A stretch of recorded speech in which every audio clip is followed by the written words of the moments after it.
Si Mimi retire son masque, c'est pour que le vendeur de cette boutique comprenne bien ce dont elle a besoin.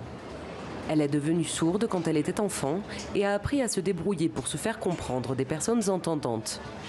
Depuis l'apparition de la Covid, le moindre achat, comme aujourd'hui une solution hydroalcoolique, est plus compliqué.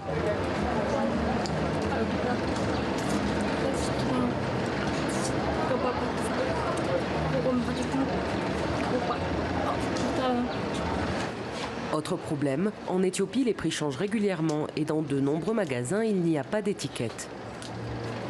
Au travail aussi, les échanges entre collègues sont plus difficiles. L'entreprise que Mimi dirige produit des sacs en papier pour lutter contre l'utilisation du plastique. Et ici, presque toutes les employées sont sourdes ou malentendantes.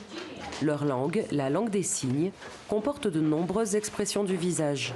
Là encore, le masque gêne la formulation de certaines idées. Alors pour encadrer le travail de ses collègues, Mimi doit parfois encore le retirer.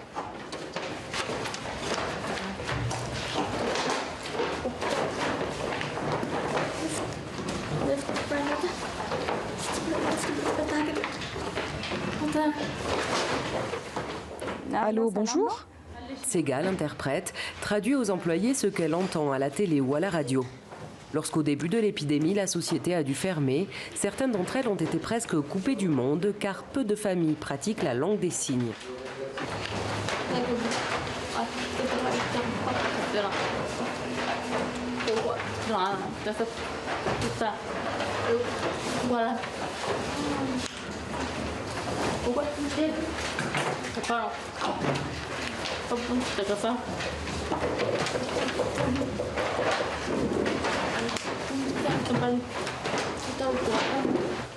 La crise économique, liée entre autres à la pandémie, a fragilisé cette petite entreprise qui voulait s'agrandir.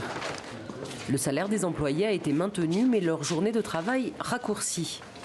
Tout est fait pour qu'elles évitent les heures de pointe lors de leur trajet.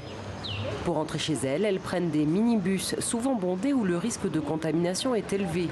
Et comme elles ne peuvent plus lire sur les lèvres de la personne qui crie la destination, elles doivent se rapprocher et se débrouiller pour la demander.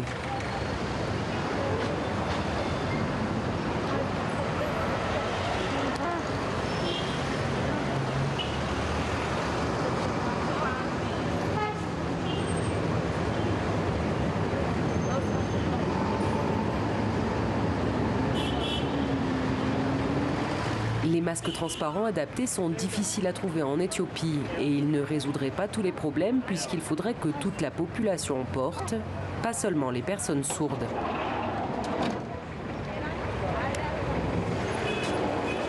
En espérant la fin de l'épidémie, Mimi et ses collègues continuent à s'adapter, comme elles l'ont toujours fait depuis qu'elles sont enfants.